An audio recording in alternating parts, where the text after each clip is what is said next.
Hello and welcome to Batta Fast. मैं हूं Ahmed Naqvi and unfortunately it's just me today again. Usman won't be able to join us. और मैंने आपसे वादा किया था कि पिछले टेस्ट के बाद हम लोग एक एपिसोड करेंगे मगर यार कम ऑन उसमें उस मैच में 16 पे 4 वाज द पीक. उस पे मैंने गेस्ट कर दी थी. उसके बाद उन गमों को क्यों वापस दोहराया जाए. खैर, आज तीसरा टेस्ट मैच था पाकिस्तान ऑस्ट्रेलिया का सिडनी में जो खेला गया था. एंड सुबह सुबह अगर आपने मैच खोला हो तो क्या हसीन नज़ारे थे. मतलब एकदम जन्नती मौसम हो रहा था सिडनी में. खूबसूरत तरीन ग्राउंड जिसमें जदीद टेक्नोलॉजी के भी स्टैंड हैं और दो कदीम स्टैंड भी हैं with those iconic green roofs. और आप मैदान को देखें तो उस पे घास के चौकोर बने हुए थे जिसमें उन्होंने घास के basically cut it at different lengths, तो वो मुख्तलिफ रंग में दिखाई दे रही थी ना. एक चेक बोर्ड बना हुआ था. और ऑस्ट्रेलिया में ये बड़ा फ़ख्र करते हैं अपने जो ग्राउंड स्टाफ है इनका कि ये कितनी मेटिकुलसली अपनी आउटफील्ड प्रिपेयर करते हैं.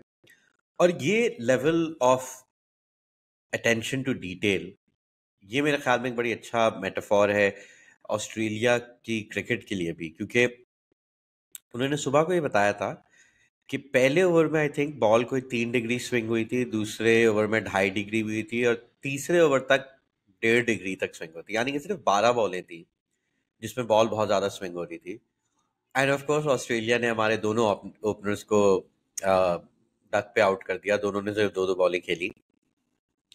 एंड अब्दुल्ला शफीक की अगर आप बॉल सिर्फ आइसोलेशन में देखें तो आपको लगेगा कि यार ये क्या शॉट खेल रहे हो तुम. बट कमेंटेटर्स ने बड़ा सही जिक्र किया था कि स्टार्क बॉल अंदर लाया था, तो इसीलिए जब वो वाली बॉल भी वाइड गई है और जिस तरीके से अब्दुल्ला शफीक खेलता है तो इट वाज कंसीवेबल कि उसे लग रहा हो कि बॉल थोड़ी अंदर आएगी और वो मिडल कर सकेगा, मिड ही एजेस है. और उसके बाद साइम अयूब डेब्यू पे बेचारा वो जो बॉल उसको हेजलवुड ने कराई है, आई क्या कर सकते हैं आप उसका. एक कमेंटेटर ने शायद कहा था कि उसको थोड़ा फ्रंट फुट पे और आना चाहिए था, मगर मेरी नज़र में ये मुमकिन नहीं था क्योंकि बॉल की जो लेंथ थी, आई डोंट थिंक आप फ्रंट फुट पे और आगे आ सकते थे. या तो वो बैक फुट पे खड़ा होता, बट वही था कि उसकी लाइन वो सो परफेक्ट कि उसका बल्ला बिल्कुल सीधा नीचे आता है. इट स्टेज अपने जिस्म से बिल्कुल करीब रहता है. किसी भी लम्हे ऐसा नहीं हो रहा कि वो बॉल की तरफ झटक के खेलने की कोशिश कर रहा है, गलत लाइन पे खेल रहा है. I thought it was as good a shot as you could have played. और वो आउट हो गया डेब्यू पे ऑफ कोर्स. और उस पे मुझे ये भी किसी ने ट्वीट किया था कि पाकिस्तान पीसीबी की जो सोशल मीडिया टीम थी उन्होंने एक वीडियो बनाई थी उसके डेब्यू का, इंटरव्यू किया था, तो उन्होंने अभी तक पोस्ट भी नहीं की थी और वो बेचारा आउट हो चुका था. जो मुझे बड़ा याद आता है कि सोशल मीडिया में जब आप काम कर रहे होते हैं क्रिकेट जैसे चीज में, तो काफी चीजों का आप पहले से पोस्ट बना के रख लेते हैं कि 100 होने वाली है, 50 होने वाली है, जिसका डेब्यू है ये है और वो. और इतनी दफा होता है कि आपकी वो टाइमिंग जाया हो जाती है क्योंकि वो आउट हो गया या वो कुछ और हो गया, समथिंग एल्स हैपेंड जिसने स्टोल दैट थंडर. और मैं यही सोच रहा था कि हार्षा भोगले की जब कमेंट्री आती है पहले आधे घंटा गुजर चुका होता है 6 ओवर के बाद मेरे ख्याल में. So Saim Ayub is long gone. और उसने बड़ी एक खूबसूरत लाइन सोच के बैठा हुआ था कि डेविड वार्नर का आज आखिरी टेस्ट मैच है, एक खिलाड़ी जो T20 से उसने नाम बनाया था, फिर फर्स्ट क्लास गया और टेस्ट में खेला, और जिस दिन उसका आखिरी मैच है उसी दिन डेब्यू है एक और ऐसे खिलाड़ी का, साइम अयूब, जिसने T20 में नाम बनाया और फर्स्ट क्लास खेल के टेस्ट में आ रहा है. मगर ये लाइन बोलने का उसे मौका तक नहीं मिला क्योंकि आई थिंक इस लाइन से साइम की इनिंग से ज्यादा लंबी थी. बट इसमें एक और चीज ये भी थी कि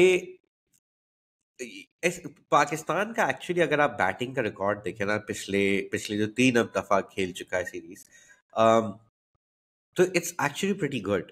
जो अगर आप एवरेज देखें 2016 onwards when the Misbah team went to Australia, तो उस वक्त से लेके अब तक ऑब्वियसली सबसे अच्छी बैटिंग एवरेज ऑस्ट्रेलियन टेस्ट में ऑस्ट्रेलिया की है, जो आई थिंक हर विकेट के लिए कुछ 44 रन बनाते हैं.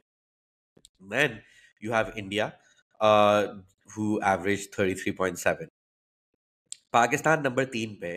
इस सीरीज को मिला के एवरेज 27 हो गई. इस सीरीज से पहले एवरेज 29 थी. and that was true for both the 2016 and 19 tours.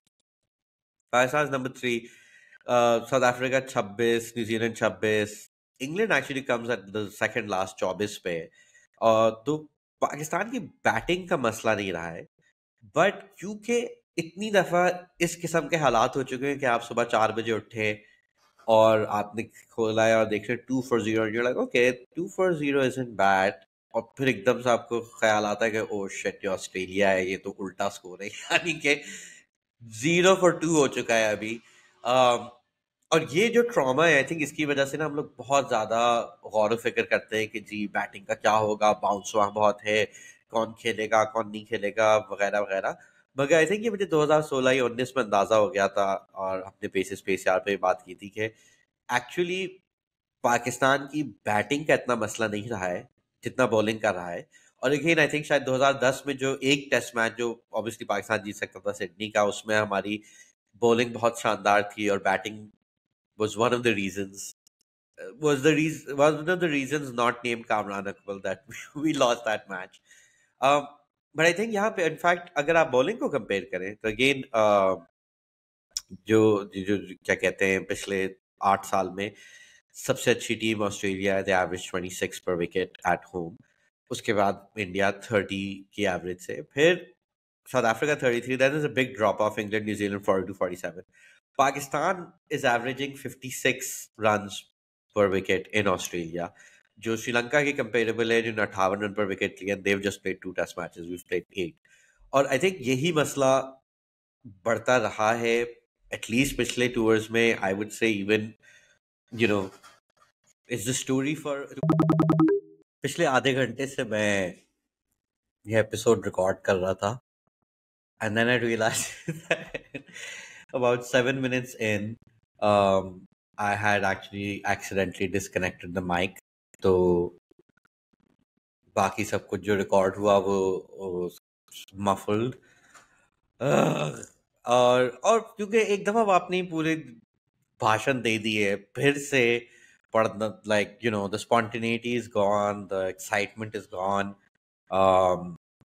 और वैसे ही मतलब मैंने पहले भी ये कहा था कि उस्मान नहीं है, तो क्योंकि उस्मान और मैं मिला के 50 मिनट आधे घंटे की एपिसोड कर लेते. जब मैं अकेला होता हूँ तो मैं आधे घंटे के बाद मेरी खत्म हो चुकी होती है, I don't have anything more to say. और वो मतलब वो देखा जाए तो वो सही है मेरी एवरेज के मुताबिक, बट ऑब्वियसली फिर ये किस्त छोटी रह जाती हैं. और अब where I am going to now go through the notes again and try and be as excited as the first time around, it's not gonna be great. But अब क्या किया जा सकता है. खैर, तो बात हम कर रहे थे पाकिस्तान की बैटिंग की, और के वो इतनी बुरी नहीं है जितना हमें लगता है, खास करके क्योंकि अक्सर ऐसा हो चुका है कि 0 पे 2 विकेटें गिर चुकी हैं, आपके दोनों ओपनर्स जल्दी आउट हो गए हैं, बड़ी खतरनाक बॉलिंग करा रहे हैं, etcetera etcetera.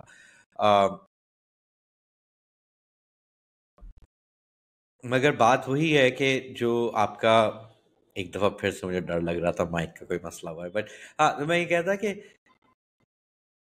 They were super meticulous, they got those 2 wickets.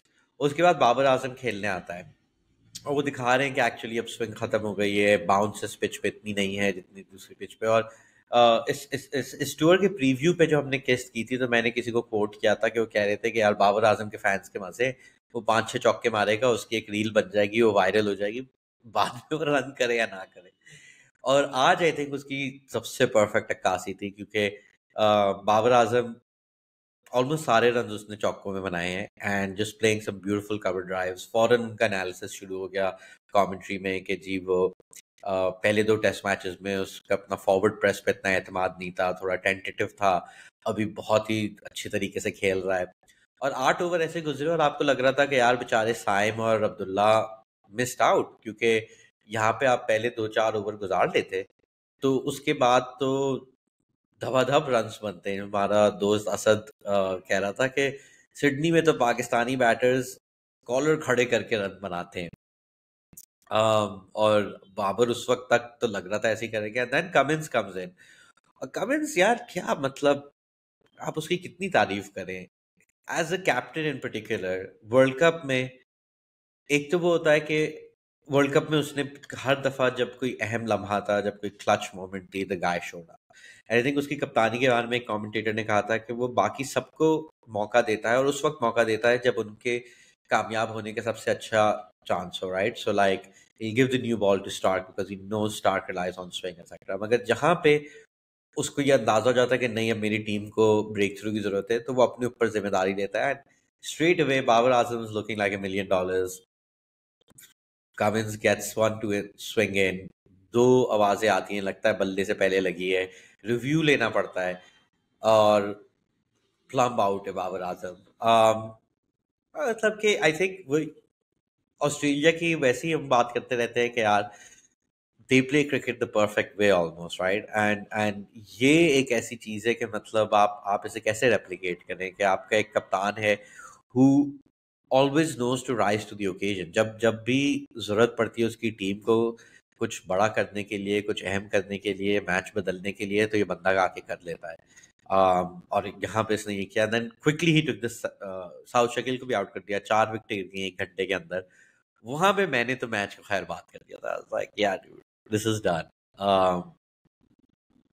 And उसके बाद जो मैंने बैटिंग देखी वो लाइव नहीं देखी, but what a counter attack from Pakistan. मतलब सबसे पहले तो शान मसूद के बारे में बात करेंगे। शान मसूद के वही हम शुरू में कहते यार ये तो इसको कप्तान बनाया है, कुर्बानी का बकरा बन के भेज रहे से है, ये सीरीज हम हारेंगे etcetera. But in a what is probably going to be a 3-0 whitewash yet again, like I think Shan Masood ने अपना उसका स्टॉक बढ़ा है थोड़ा, क्योंकि एक कि उसकी कप्तानी में, मतलब शान मसूद से जब भी आप बात करते हैं तो he is very good at articulating what he is thinking. अक्सर बहुत अच्छे खिलाड़ी जिनकी बहुत अच्छी क्रिकेट आईक्यू होती है वो आपको समझा नहीं पाते कि वो क्या क्या कर रहे हैं। शान is good for journalist at least कि वो आपको समझा सकता है वो कर क्या रहा है, और जो वो कर रहा होता है usually he is trying to do something proactive. तो आई थिंक उसकी जो सोच है क्रिकेट के अंदर वो काफी काबिल दीद है। But at the same time उसके उसके ऑब्वियसली एक लिमिटेशन है उसकी टैलेंट में। और उसने मतलब जब 4 विकेट गिर चुकी थी और अभी तक शान मसूद खेल रहा था, तो वो he was playing positively, kept rotating the strike. और फिर वो आउट होता है मिचेल मार्श की एक बॉल पे जो नो बॉल निकलती है, और उस पे मुझे था कि यार शान अगर for somebody who has to work so hard to get where other people can get quite easily, आप ऐसा शॉट खेलोगे ही, क्योंकि 2 स्लिप और गली है या 3 स्लिप्स थी आई थिंक, और वो एक डैब खेल रहा है और वो एज लगती है, बट उस पर नो बॉल थी। और आई थिंक वंस अगेन वही ऑस्ट्रेलिया खास तौर पे जब उनका कोई खिलाड़ी नो बॉल पे आउट होता है या उसका कैच ड्रॉप होता है या जो कुछ भी, तो ऑलमोस्ट लाजिम होता है कि वो फिर आपको उसकी सजा देंगे, right? Like they will make a big total from there on it. Just like I think an over later और the same over Mitchell Marsh फिर से कराता है। This time you can't really fault Masood ने शॉट खेला है, it's just a good delivery. और यही जो उसका हमेशा वीक पॉइंट रहा है कि बिहाइंड द स्टंप्स एज हो जाती है, उस तरीके से वो आउट हो गया। वहां पे अभी भी पाकिस्तान की टीम लड़खड़ा रही थी और फिर काफी देर तक लड़खड़ाती रही, बट देन जो रिजवान और सलमान, आगा सलमान की जो पार्टनरशिप थी, इट वाज इसलिए एंजॉयबल थी क्योंकि काफी काउंटर अटैकिंग थी। एंड आई थिंक रिजवान पे जो बहस हो रही थी दूसरे टेस्ट मैच के प्रीव्यू पे, हमने तस्वीर उसकी लगाई थी एपिसोड के थंबनेल पे, क्योंकि बहुत ज़्यादा तनकीद हो रही थी बिलखुसूस कराची सहाफ़ियों की कि जी सरफराज को क्यों ड्रॉप किया, ये क्यों किया, वो क्यों किया। आई थिंक ये बहस पिछले टेस्ट मैच में ही ख़त्म हो चुकी थी, और इस टेस्ट मैच में भी थोड़ी बहुत लोगों की चीचा थी कि इनमें से एक को एज अ बैटर खिलाएं और दूसरा कीपर हो। बट अगर आप एक बड़ा क्रूड एनालिसिस करें तो एशिया से बाहर जो टेस्ट मैचेस हैं, अब सरफराज ने कोई 22-23 खेले हैं, रिजवान 11 खेल चुका है। सरफराज की औसत is about like 23-22, which is comparable to like Fahim Ashraf, Sohail Khan. They're averaging around the same, but also Asad Shafiq averages like maybe 4 runs more outside Asian Test matches. इसके मुकाबले में रिजवान जो है उसकी एवरेज 40 है। His average in these locations is comparable to Misbah's. तो यहीं पे आपको एक अंदाजा हो गया कि हाँ, Sarfaraz has 250s in Australia, 2 in South Africa. So I think जब मैंने भी ये रिकॉर्ड देखा था मैं थोड़ा सा मुझे हैरानी हुई थी, बट आखिरी इनिंग्स हुए हुए 4 साल हो चुके हैं and Rizwan has more than proven his place in the side.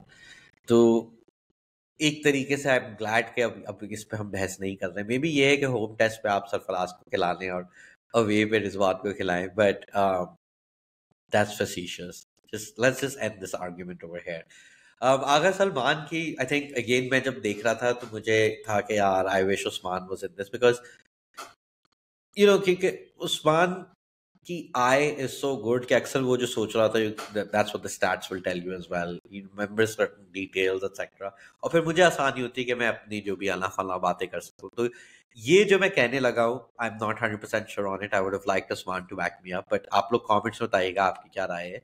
But मुझे ना, other than when he is playing the pull shots, Agha Salman से वीवीएस लक्ष्मण की याद आती है। Like there is just like he is a classy player, he can play late, and he was just looking so good in Australia, जो on its own एक बहुत बहुत बड़ी अचीवमेंट है। एंड इन दोनों की पार्टनरशिप ने एटलीस्ट पाकिस्तान को एक रिस्पेक्टेबिलिटी की तरफ जाके छोड़ दिया।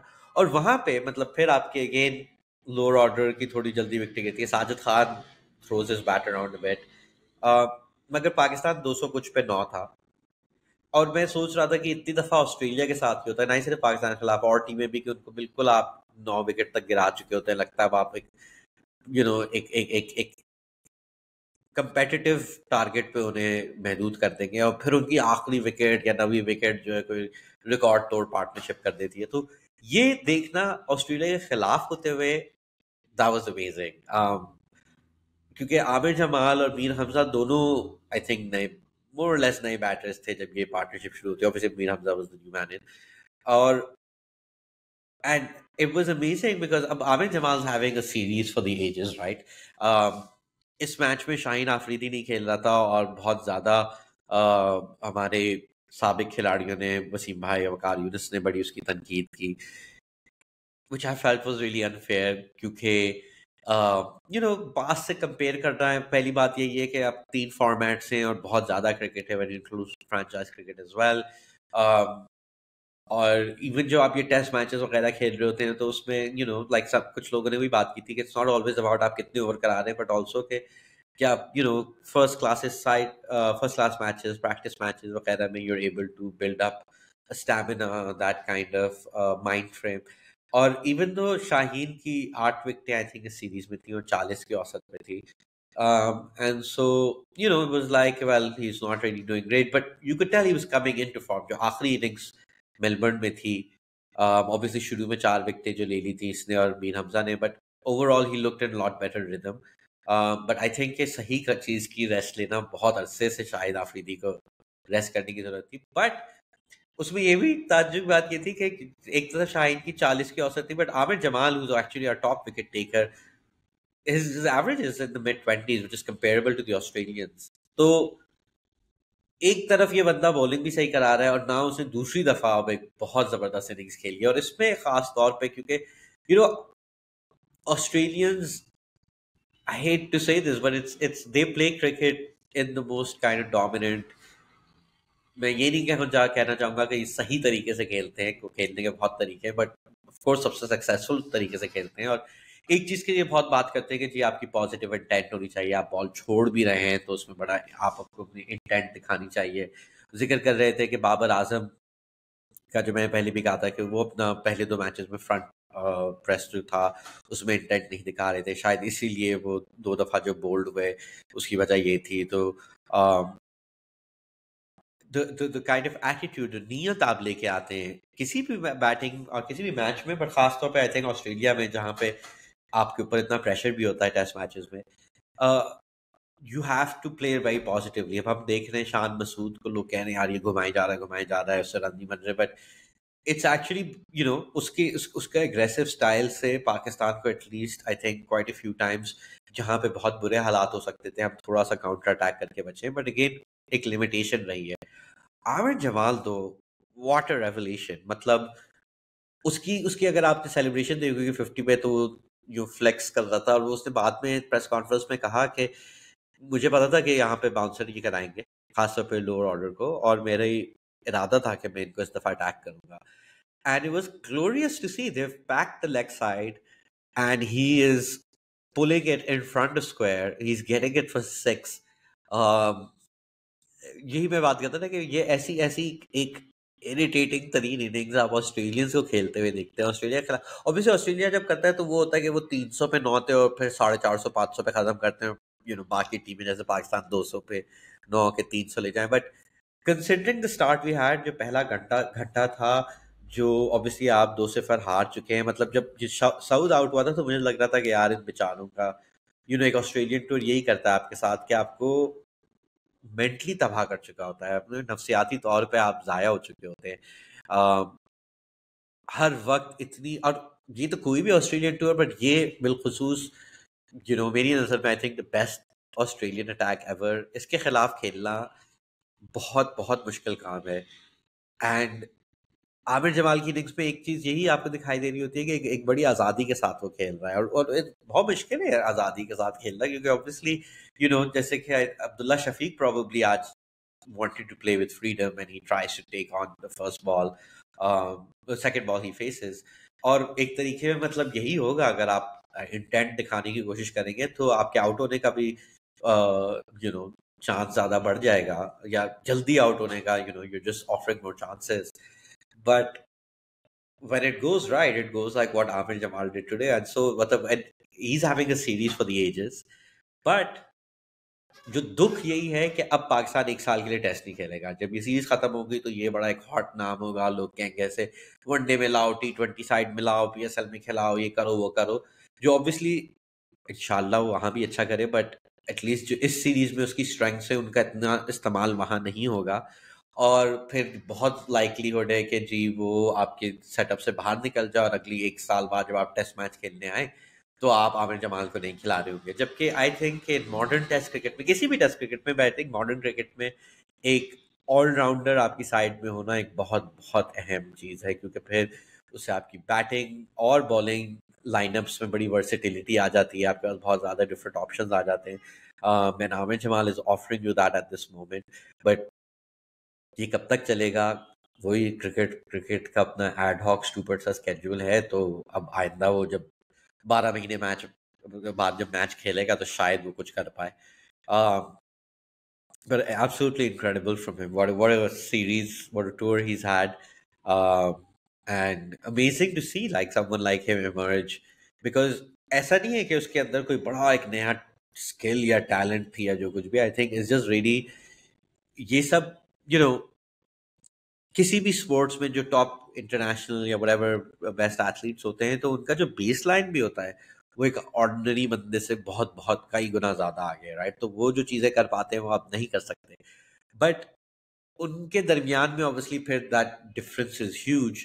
एंड बहुत दफा स्किल और टैलेंट से ज्यादा ऑब्वियसली आपकी एटीट्यूड के बारे में होता है, और जितना मतलब मैंने क्रिकेट कवर की है, इस बात का बहुत दफा अंदाजा होता रहा है कि हाँ ठीक है, मैचअप्स हैं और टैक्टिक्स हैं एक्सेट्रा, बट अगर जो खिलाड़ी है is not going out there, he और she is not going out with confidence, with self belief, तो बहुत मुश्किल है उस टैलेंट का, उसके स्किल के साथ कुछ करना। And I think that's Aamir Jamal के बारे में सबसे जबरदस्त बात ये है ना कि यार वो इतनी मुश्किल जगह में आके खेलने आए and he is leading the way, which is amazing.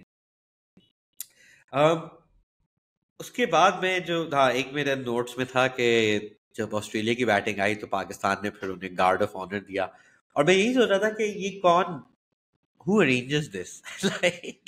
like Imran was on the show a little while ago, and I know कि जब इमरान पीसीबी में होता था तो वैसी भटकती आत्मा की तरह ग्राउंड में यहाँ से वैसी चीजें अरेंज कर रहा होता था, कि वैसा था कि पाकिस्तान में अदशान मसूद, जिसको क्रिकेट की रिवायतों का काफी अंदाजा भी है और काफी इज्जत भी करता है, तो शायद उसने कहा हो, या फिर कोई ऑस्ट्रेलिया बोर्ड से आया कि भाई वार्नर के लिए आप ये कर रहे हैं क्या, पाकिस्तानियों ने खुद सोचा कि हम ये करें, इसको ऑर्गेनाइज करना है, याद करना है, याद रखना है कि ये हो जाए, at least maybe say something about me. I think I would forget to do it, but they did that.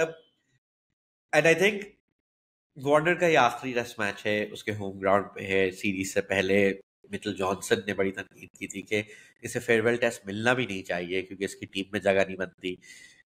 फौरन जाके डेविड वार्नर ने 100 मारी, obviously helped by some drop catches, but 100 मारी और शॉट अप कॉल का इशारा किया जॉनसन और बाकी लोगों की तरफ, और अब वो सिडनी में अपना मैच खेलने आएंगे. He has a great racket there as well. और क्योंकि ऑस्ट्रेलिया की दूसरी बैटिंग है, तो शायद उनके दिमाग में यही हो कि हम 650-700 रन बनाएं और इनिंग से मैच जीत जाएं. और यकीनन डेविड वार्नर 300, 400, 500 के ख्वाब देख रहा होगा, और देखने भी चाहिए उसे. क्योंकि क्योंकि as bad as Pakistan batting score card was at time, ये काफी अंदाजा हो चुका था कि ये विकेट ज्यादा आसान है बैटिंग करने के लिए बनिस्बत पर्थ और मेलबर्न के, क्योंकि ऑब्वियसली बाउंस में काफी ज्यादा फर्क था. स्विंग बहुत जल्दी खत्म हो गई थी बॉल की. स्पिन में अक्सर हम लोग बहुत शोर मचाते हैं, और आई थिंक दो तीन वजूहत हैं. एक है obviously Sydney does offer lot more help for the spinners, but also के जो ऑस्ट्रेलिया के अपने स्पिनर्स हैं, पिछली किस्त में भी हमने गुफ्तगू की थी कि उनको ज़्यादा वो बाउंस पे, ओवर स्पिन पे डिपेंड करते हैं. वॉर्न हो गया, लायन हो गया, to the most successful spinners ever. उनको सिडनी से हमेशा ये मसला रहता है कि वहाँ पे इतनी बाउंस नहीं मिलती उन्हें, विच ऑब्वियसली विल हेल्प सब कॉन्टिनेंटल बॉलर्स जो जो जो बाउंस के सहारे नहीं, साइडवेज मूवमेंट पे ज़्यादा डिपेंड कर रहे होते हैं. अब that being said, Pakistani spinners की हाल ही में इतनी कोई जबरदस्त कारकर्दगी नहीं रही है. Yasir Shah did have a great time here.